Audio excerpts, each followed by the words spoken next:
Bom dia, pessoal, como vão? Espero que todos estejam bem. Hoje nós vamos dar continuidade ao capítulo 4 sobre Estados Unidos, Independência e Guerra Civil, com o tópico a respeito do iluminismo na América. Conforme a gente estava comentando na aula passada, os colonos que viviam nas 13 colônias inglesas da América do Norte fundaram, por fim, diversos estabelecimentos de ensino na região, desde instituições dedicadas à formação inicial das crianças até a universidades. Em meados aí do século XVIII já funcionavam então 7 universidades distribuídas nessas 13 colônias.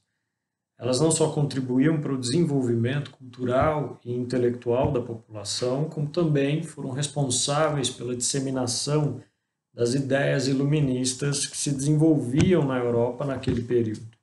A disseminação das ideias, das teses, podemos dizer, iluministas, nas colônias inglesas, estimulou parte da população local a questionar, inclusive, a legalidade do sistema colonial sobre o qual viviam.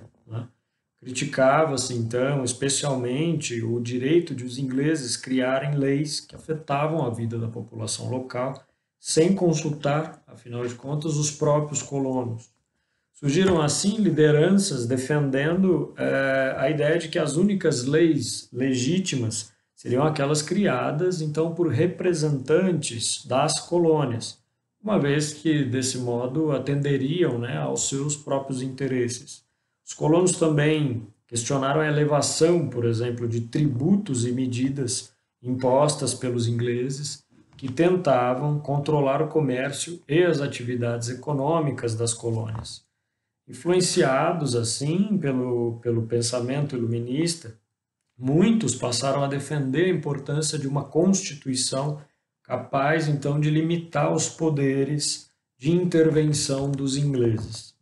Toda essa discussão alimentou cada vez mais um sentimento anticolonialista ou anticolonial e o desejo de liberdade dos colonos.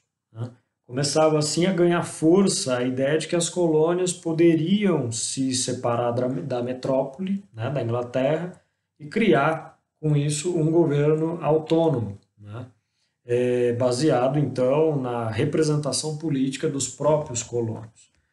É curioso, se a gente parar para pensar num contexto histórico um pouco mais amplo, que as experiências ocorridas na Europa, elas devem ser destacadas aqui nesse ponto da apostila, sobretudo aquelas engendradas com as revoluções inglesas, a escalada do poder, da burguesia e as consequências da Revolução Industrial. Vejam aí que a gente começa a ver uma retomada das questões trabalhadas lá no capítulo 1, 2 e 3.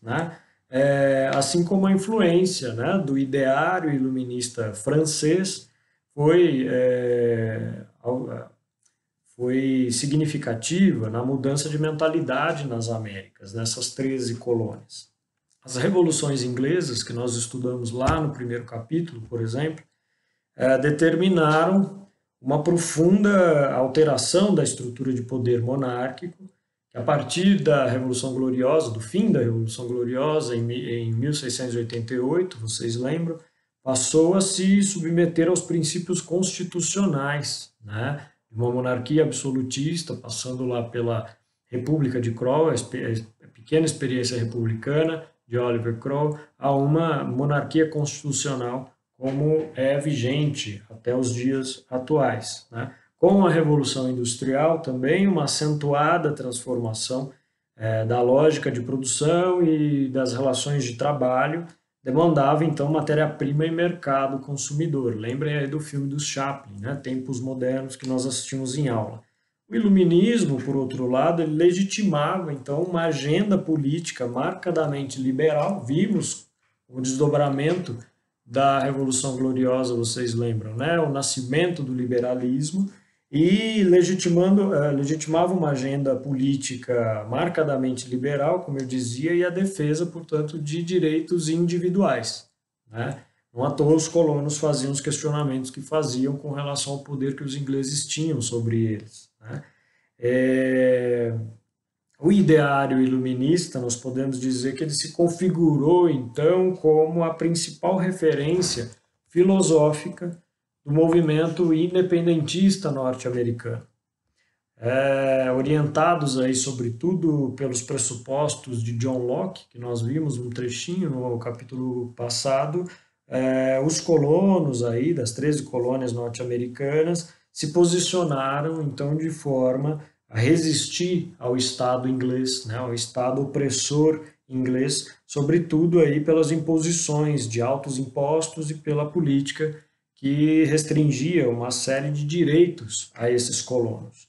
E a esse respeito vai ser fundamental a gente explorar alguns aspectos aí gerados sobre o impacto da lei do selo, da lei do chá e das chamadas leis intoleráveis, que nós veremos na próxima aula.